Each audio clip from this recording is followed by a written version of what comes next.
It all started on a seemingly ordinary day, the kind of day when people expect nothing more than routine service, when the hum of engines and the shuffle of passengers create the usual backdrop of modern travel.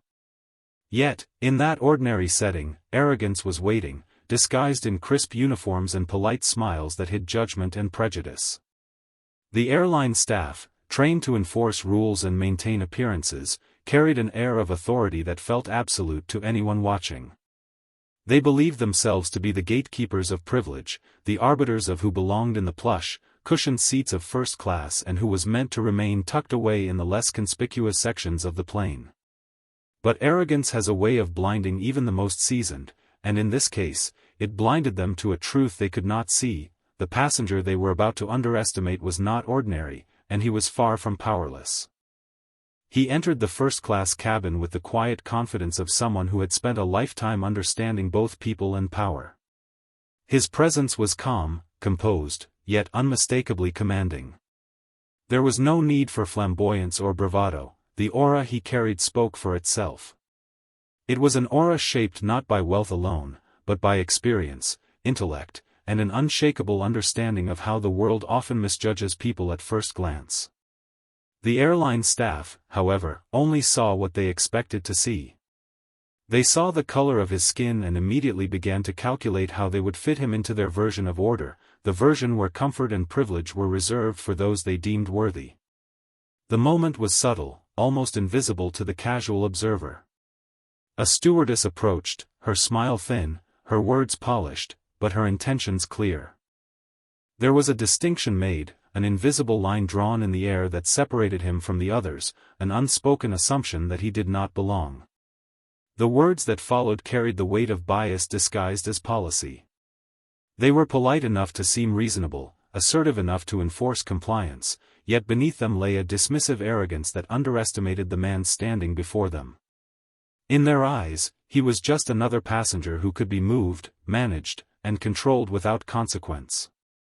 What they failed to recognize, what arrogance blinded them to, was the man's capacity for observation. Every detail, every glance, every micro-expression was being catalogued. He noticed the hesitation in the attendant's eyes when she realized he was unbothered by her tone. He noticed the brief exchange between the crew members, a silent conversation filled with assumptions about who he was and what he could or could not do. He noticed the pattern in their behavior, the predictable way in which power tries to assert itself over perceived inferiority. And while they believed their authority unchallenged, he quietly prepared to challenge it, not with anger or impulsiveness, but with precision and control.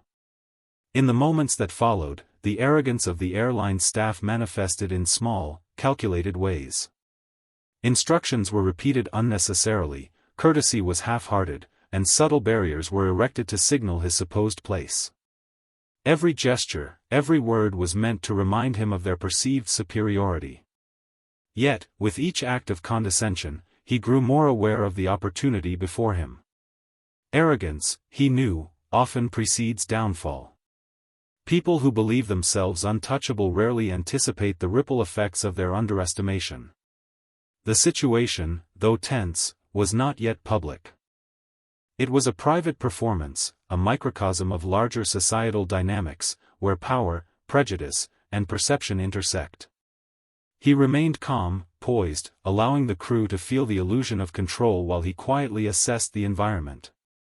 His mind worked rapidly, connecting threads and possibilities that others could not see. There was strategy behind every thought, a calculated plan that would ensure their arrogance met consequences far beyond what they imagined. Every sigh, every exasperated glance from the staff only reinforced his understanding that they had misjudged him completely. This arrogance was not just personal, it was systemic. It was a reflection of assumptions built into the very framework of the airline service, a hierarchy of perceived worthiness that extended beyond individual attitudes to institutionalized behavior. He recognized the pattern instantly, and he knew that to allow this to go unchecked would not only validate their prejudice but also weaken his own sense of agency. And so, in that ordinary cabin, amidst ordinary sounds and ordinary expectations, the extraordinary began to take shape. The arrogance of the airline staff had underestimated him, and in that underestimation lay the seed of their undoing. Every minute that passed reinforced the imbalance. Their overconfidence was palpable, a bubble of certainty that insulated them from reality. They did not see the calm calculation in his eyes, the quiet confidence that comes from experience and intellect. They did not see the way he understood leverage, influence, and timing. They did not see that their actions, meant to assert dominance, were simultaneously revealing their vulnerability. They assumed the rules they enforced were absolute, that their judgment was unquestionable, that their authority was unassailable. But authority, when wielded without insight or humility, becomes fragile. And arrogance, when placed against intelligence and strategy, becomes the very flaw that invites correction. The staff, fully immersed in their self-assured performance, could not anticipate the quiet revolution unfolding before them.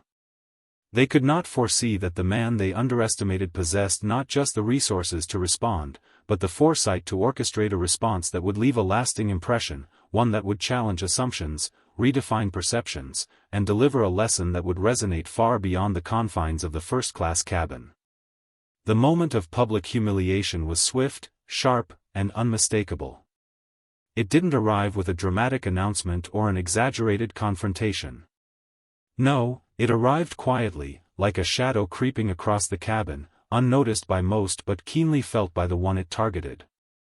The black CEO, sitting with a composed demeanor that masked a storm beneath, became the center of attention without ever asking for it.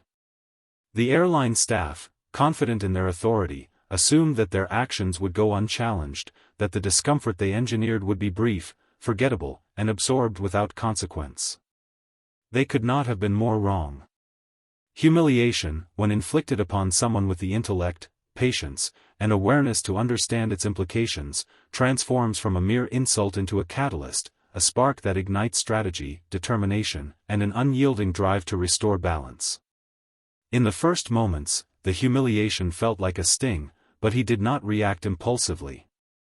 Instead, he observed.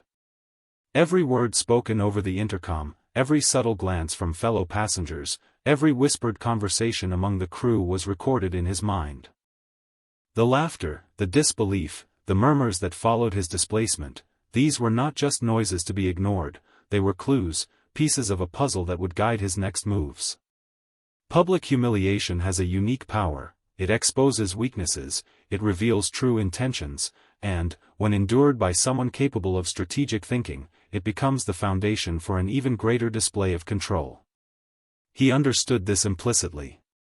The crew believed they had succeeded in asserting dominance, that they had reminded him of his place, yet they failed to recognize that in doing so, they had revealed their own vulnerabilities. Humiliation is rarely a one-way street. It exposes the fragility of the one delivering it as much as the one receiving it. Their confidence, once solid, began to show cracks the instant they assumed their actions would remain unquestioned. And he, with the quiet precision of a seasoned strategist, began to formulate a response that would not only reclaim his dignity but also invert the power dynamic entirely. What set this situation apart from ordinary slights and offenses was the environment itself. Being humiliated in public magnifies the stakes. It transforms what could have been a private inconvenience into a spectacle, witnessed and judged by multiple eyes. The very act meant to diminish him instead provided him with visibility, a stage on which he could demonstrate not just his resilience but his ability to convert insult into opportunity. Every passenger who witnessed the scene, every casual observer who felt the tension in the cabin, became an unwitting participant in a drama that was about to take a decisive turn. The humiliation, far from being a setback, became the catalyst for action, the trigger for a calculated comeback that would leave no doubt as to who held the true power.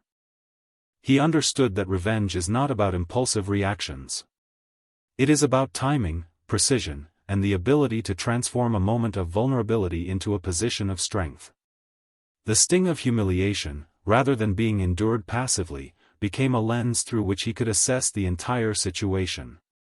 Each misstep of the airline staff, each gesture meant to assert superiority, was catalogued. Each smirk, each dismissive comment, became part of the blueprint for the response he was crafting. Public humiliation, in his hands, was not a setback but a resource, information, insight, and inspiration rolled into one.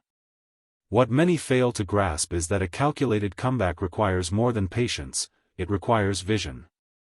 He was not simply planning to retaliate, he was planning to redefine the narrative entirely. The humiliation was a spark, but the fire he intended to ignite required careful tending. It required understanding the psychology of those who underestimated him, predicting their reactions, and leveraging their assumptions against them. Every element of the public embarrassment, the visible discomfort, the whispered judgments, the assumed superiority of the crew, became fuel for a meticulously designed plan. The power of a comeback is amplified when the initial insult is witnessed by others because it allows the reversal to be seen not as a private victory, but as a public reckoning. In those tense moments, while the airline staff believed they were asserting control, he was mentally rehearsing every move, envisioning the sequence of actions that would convert humiliation into triumph. The process was deliberate, methodical, and intentional. Every element was considered: timing, optics, psychological impact, and the subtle ways in which he could communicate authority without overt aggression. It is in these moments of strategic reflection, under pressure and under scrutiny, that true power is forged. Humiliation, which might break a lesser individual, became the forge through which he honed his response, sharpening it to perfection. As he remained outwardly composed, there was an inner transformation occurring. The public humiliation became a lens of clarity, revealing weaknesses in the airline staff, revealing assumptions they had made about him, and revealing opportunities for him to assert control. What others perceived as a moment of disgrace was, in reality, the first step of a narrative he would soon dominate. The calculated comeback was not just about reclaiming dignity, it was about teaching a lesson, one that would resonate far beyond the confines of the aircraft. The humiliation had sparked the fire, but the fire itself was a manifestation of strategy, patience, and the quiet, unstoppable resolve of someone who refuses to be underestimated. Patience is often mistaken for passivity, for inaction, but those who truly understand power know that patience is a weapon, a tool, and a strategy all at once. The black CEO, seated amidst the discomfort and judgment imposed upon him by the airline staff, understood this better than anyone. Every insult, every dismissive comment, every subtle act meant to belittle him was not merely endured, it was observed, analyzed, and stored for future use. In the eyes of the airline crew, he appeared calm, almost serene, perhaps even resigned. They assumed that the humiliation would break him, that compliance would be his only response. Yet behind that composed exterior lay a mind working with surgical precision, a mind converting each affront into a piece of a larger, meticulously crafted plan. He had learned long ago that reacting too quickly, too emotionally, often undermines one's own position. Impulsiveness reveals vulnerabilities, it signals to others that their words and actions have power over you. He refused to give the staff that satisfaction. Patience, in his hands, became a form of control.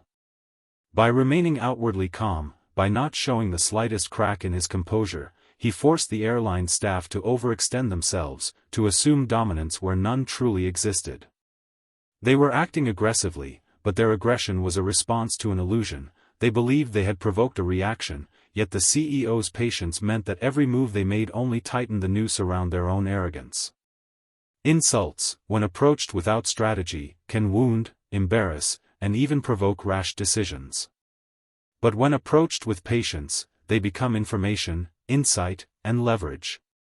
Each comment about where he should be seated, each subtle suggestion that he did not belong in first class, was catalogued, understood, and transformed into data. He noticed the patterns of speech, the subtle micro-expressions, the timing of every gesture. These were not mere annoyances, they were the raw materials for strategy. He was learning, adapting, and preparing. Patience allowed him to see the full picture, to anticipate outcomes, and to recognize the exact moment when action would have maximum impact. Time itself became an ally. While the airline staff rushed, acted, and assumed their power was absolute, he moved deliberately, letting the tension build like the coiled spring of a trap. The insult, which might have pushed others into anger or desperation, instead became a waiting game. He observed how each crew member reacted under the stress of enforcing their own perceived authority. He saw how assumptions about his identity, his demeanor, and his social position influenced their behavior. Patience allowed him to gather intelligence that could never be acquired in a rush, intelligence that would prove crucial when the moment for action arrived. There is a subtle art to converting insult into strategy. It requires self-control, foresight, and a deep understanding of human psychology. The CEO knew that any hasty move would diminish the power of his eventual response. If he reacted too quickly, he might only achieve a fleeting satisfaction, a momentary correction that would be forgotten.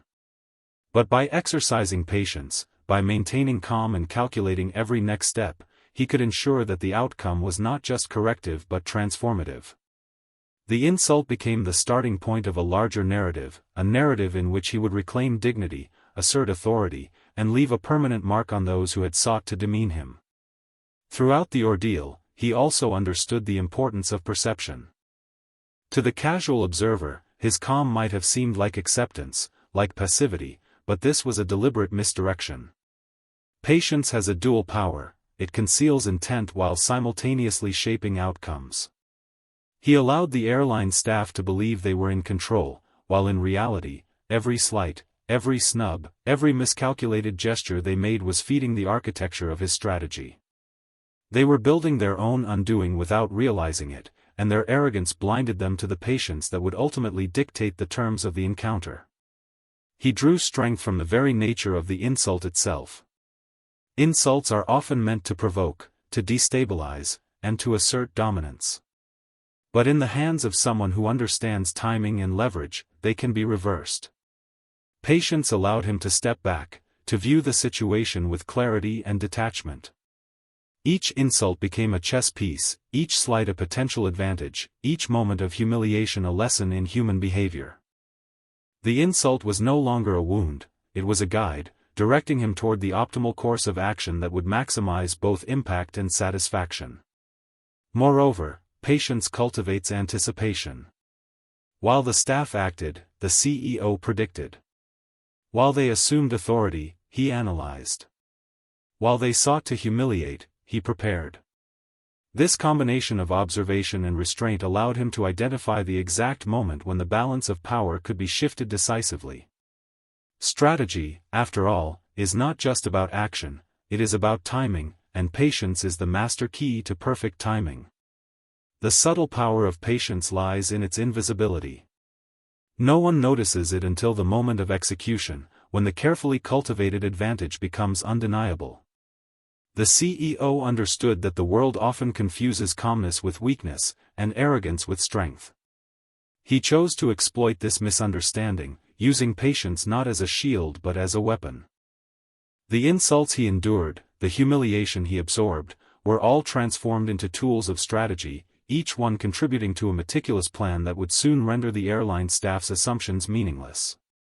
Patience allowed him to turn the insult into a study of behavior, an analysis of psychology, and ultimately, a blueprint for action. Every word, every glance, every action of the airline staff was weighed, measured, and stored. The insult became fuel, but the fuel was refined through patience, transforming raw emotion into disciplined strategy. He waited, observed, and calculated, knowing that the moment he struck, it would not be impulsive, it would not be reactive, it would be precise, deliberate, and utterly inescapable. The cabin was filled with a tense, almost palpable energy. Passengers whispered behind their hands, glancing curiously at the unfolding situation, while the airline staff believed they had maintained control. They thought the problem was settled, that the insult had achieved its purpose, and that the black CEO would quietly accept their judgment, resigning himself to discomfort. But appearances, as often is the case, were deceptive. In moments like these, when arrogance meets underestimation, the stage is set for a single, bold act to rewrite the narrative entirely. The CEO's bold move was not born out of anger or impulse, it was the culmination of observation, patience, and meticulous planning. He understood that the most shocking actions are those that appear effortless, those that emerge at the precise moment when the audience believes no change is possible, and those that carry the weight of inevitability. The moment came quietly at first, almost unnoticed, like the calm before a storm. There was no drumroll, no dramatic announcement, just a subtle shift in posture, a quiet movement that drew the eyes of those who thought they understood the situation. The staff, confident in their authority, failed to recognize the significance of the gesture. Their arrogance blinded them to the fact that the passenger they had humiliated was about to redefine the rules of engagement entirely. One look, one small action, communicated far more than words ever could. In that instant, the balance of power began to shift, imperceptibly at first, but with a force that would soon become undeniable. What made the move bold was not its physicality but its audacity, the courage to act decisively in a situation that had been designed to intimidate and diminish. He chose the precise moment when the crew's attention was divided, when the other passengers' eyes were drawn away, and when the very structure of authority seemed secure. Boldness is measured not just by the act itself, but by the intelligence behind it, the ability to anticipate reactions, to exploit assumptions, and to create maximum impact with minimal effort. Every element of the environment had been considered, the spacing of the cabin, the visibility of his actions to other passengers, and the psychological effect it would have on the staff. The staff's reactions were immediate and telling. The confidence they had displayed moments before began to crumble as they realized that the situation was no longer under their control. Their gestures became hurried, their words stammered, and the subtle arrogance that had defined their demeanor vanished under the weight of shock. Bold actions have a unique power to strip away the facade of authority, revealing insecurity and vulnerability where previously there was perceived dominance. The CEO's move did exactly that. It was precise, it was unexpected, and it carried with it the unmistakable authority of someone who had been underestimated but had carefully calculated every consequence. Passengers, who had been passive observers until that moment, felt the shift immediately. Their attention, previously divided, focused on the CEO and the unfolding reversal. There was a collective realization, a silent acknowledgement that the dynamics in the cabin had changed irreversibly. The boldness of the act created a ripple effect, impacting not only the staff but the entire audience who witnessed the moment. Bold moves in such scenarios are rarely about confrontation, they are about redefining the perception of power, establishing control in a way that cannot be ignored or contested. It was also a demonstration of timing. One bold move, executed with precision, has the capacity to undo hours of orchestrated humiliation and arrogance. He understood the critical importance of choosing the exact moment when the effect would be magnified. Too early, and the impact would be diluted; too late, and the opportunity could be lost. Boldness without timing is chaos, boldness with timing is mastery. His execution displayed mastery in its purest form. The move itself was simple, almost understated, yet it carried consequences that were anything but simple. It communicated confidence, intelligence, and a refusal to be subjugated, all without a single word that might have sounded defensive or reactive. Shock, in this context, was not just emotional, it was cognitive. The airline staff, and even the passengers, were forced to reconcile what they had assumed with what was actually unfolding. Their assumptions, based on superficial observations and entrenched bias, were being dismantled in real time. Boldness has the power to reveal truth, to challenge perception, and to force an audience to re-evaluate their judgments. In this case, the bold move exposed the arrogance of those who had sought to humiliate, highlighting their underestimation and demonstrating the CEO's ability to command a situation far beyond their expectations. Every subtle detail of his action had been planned to maximize psychological impact. From the way he positioned himself to the deliberate pacing of his gestures, the move communicated authority and control. It was a silent message, one that resonated louder than any verbal confrontation could have. By choosing action over argument, decisiveness over hesitation, and audacity over fear, he transformed the energy of the cabin. What had been tension and discomfort became astonishment and admiration. The boldness was not reckless, it was disciplined, calculated, and unmistakably effective. The aftermath of that singular act began to unfold immediately. Staff who had assumed dominance were forced into defensive positions. Passengers who had quietly judged or observed were now re-evaluating their own assumptions. The bold move did more than restore dignity, it redefined the narrative of the entire encounter. It proved, unmistakably, that one well-timed, fearless action can overturn a cascade of prejudice, humiliation, and arrogance. In the theater of human interaction, such moments are rare, and when they occur, they leave a lasting imprint on everyone involved. The atmosphere in the cabin had shifted entirely. What was once a scene dominated by the airline staff's arrogance had now been claimed by a force they had completely underestimated. Power, precision, and pride converged in the hands of the black CEO, reshaping every aspect of the situation with a quiet but undeniable authority. This was not chaos, nor was it mere reaction, it was a deliberate reclamation of control, a calculated restructuring of perception and consequence. Power is not just the ability to act, it is the ability to make others acknowledge your agency, your presence, and your capacity to influence outcomes. Precision is not merely carefulness, it is the strategic alignment of timing, observation, and action to ensure maximum impact. Pride is not vanity, it is the unshakable understanding that dignity is not to be surrendered, regardless of circumstance. Together, these three forces transformed what had begun as a moment of humiliation into a profound display of mastery. The CEO had long understood that power manifests most clearly not in loud declarations, but in subtle control of environment, emotion, and expectation. The airline staff had attempted to assert dominance through visible gestures, through enforced rules, and through microaggressions calculated to remind him of a supposed hierarchy. Yet they failed to recognize that real power operates on multiple levels simultaneously. It is the power to observe without revealing intent, the power to act decisively without hesitation, and the power to let others reveal their weaknesses while maintaining composure. In that moment, the CEO's power was not theatrical, it was methodical, deliberate, and precise. Every glance, every movement, every decision was designed to realign the dynamics in his favor. Precision is what turned his presence into an unassailable force. In the chaos of confrontation, timing can either amplify or destroy impact. He understood this intuitively. Each step he took, each word he might have chosen, and each gesture he executed was calibrated to ensure that the effect would be complete. Precision in this context was not just physical but psychological.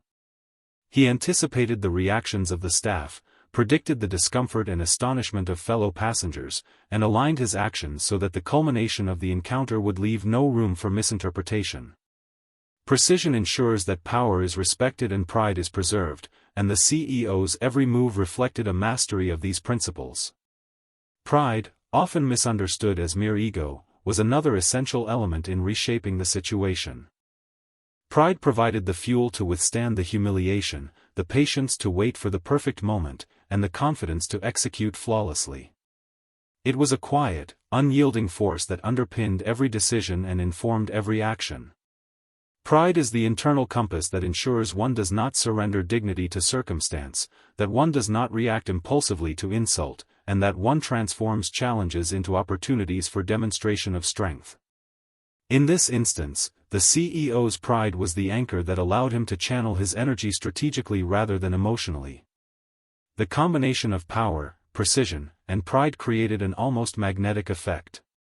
The airline staff, initially confident in their control, found themselves disoriented and off balance. Their gestures, previously assertive, now seemed clumsy. Their commands, once authoritative, now carried the weight of uncertainty. Each attempt to regain dominance was countered not with aggression but with subtle mastery, each effort to belittle him transformed into evidence of their misjudgment. Power, when wielded with precision and guided by pride, becomes self-reinforcing, it validates itself through action and leaves no room for doubt. Passengers, too, began to recognize the shift. Those who had observed the scene with casual curiosity now watched with a mix of astonishment and admiration. There was a visible recalibration of perception. Witnesses understood, even subconsciously, that the situation had been reframed entirely. Power, precision, and pride do not exist in isolation, they influence perception, behavior, and expectation. The CEO's mastery over these elements ensured that the humiliation intended by the staff was not only neutralized but inverted, creating a spectacle of competence, dignity, and authority that could not be ignored. It is crucial to understand that power is not simply the ability to dominate others. It is the ability to reshape outcomes and redefine context. Precision ensures that actions are impactful and irreversible. Pride ensures that dignity is maintained and amplified, transforming insult into affirmation. In this cabin, these three forces intersected seamlessly. The CEO did not need to raise his voice or engage in conflict. His presence, actions, and composure conveyed everything necessary. Authority had been claimed, perception had been corrected, and the balance of influence had been irrevocably shifted. The staff's earlier arrogance had relied on assumptions about weakness and compliance. Those assumptions, tested and found false, became the very foundation for the CEO's response. Precision allowed him to exploit their overconfidence. Power enabled him to assert control without overt confrontation. Pride sustained him through the initial indignity and informed the elegance of his response.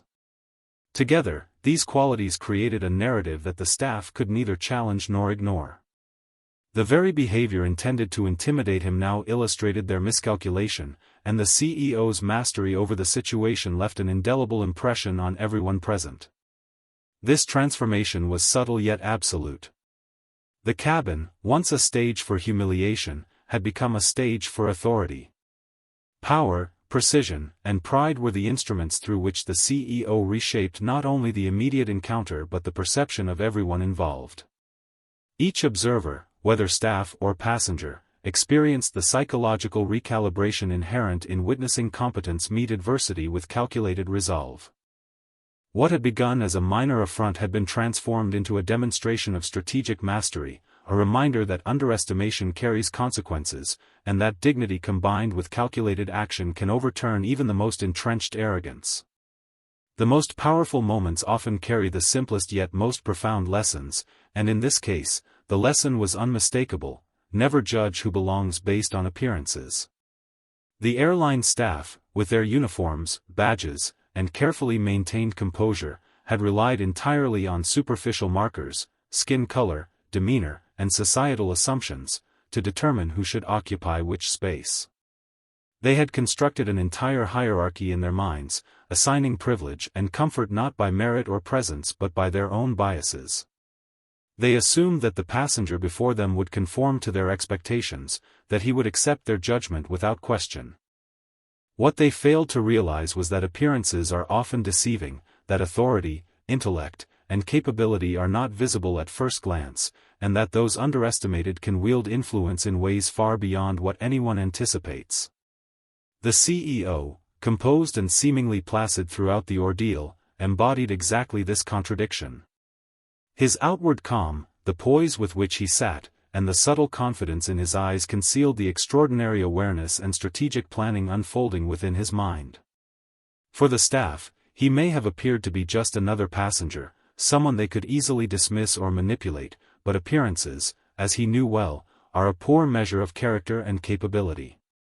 Every action they had taken, every assumption they had made, had been based on superficial judgment, and the consequences of that judgment were about to become abundantly clear. Throughout the sequence of events, the lesson revealed itself in subtle but powerful ways. Every dismissive glance, every hurried instruction, every attempt to assert dominance had been catalogued and transformed into information that would guide the CEO's response. He did not act impulsively or recklessly, he acted with careful calculation, drawing upon his understanding that those who judge prematurely often leave themselves vulnerable. The arrogance of the staff was not merely a reflection of personal prejudice, it was a systemic error in perception, one that underestimated the intelligence, patience, and dignity of the man they sought to demean. In this environment, the consequences of underestimation were immediate, unavoidable, and instructive. As the cabin witnessed the shift in power, the lesson became visible to all. Passengers, who had initially observed with curiosity, began to recognize the misalignment between appearance and reality.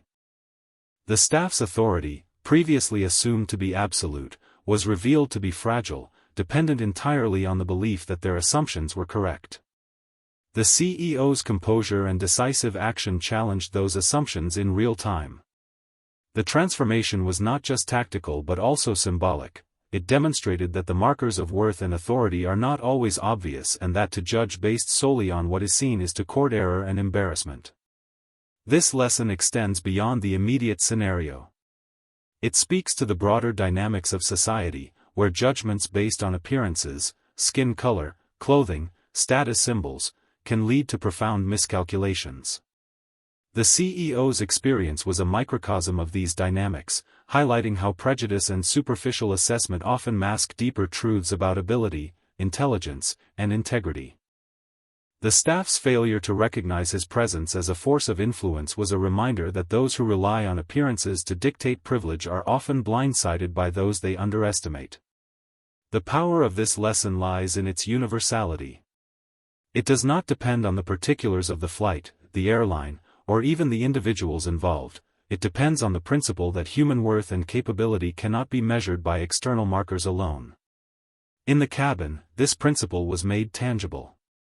The staff had attempted to impose a hierarchy, to assert superiority, and to humiliate based on perception rather than reality. The CEO, by contrast, demonstrated that true authority comes from composure, strategic thinking, and the ability to act decisively when opportunity arises. The disconnect between appearance and reality became the central theme of the encounter, an enduring reminder of the dangers of premature judgment. Moreover, the lesson emphasizes respect and foresight. Those who judge others superficially risk not only being wrong but also inviting consequences that are both immediate and instructive. In this case, the staff's assumptions directly facilitated the CEO's strategic maneuvering, providing him with the information and context necessary to assert control and reverse the perceived imbalance of power. Judgment based on appearances, therefore, is not only ethically flawed but tactically dangerous.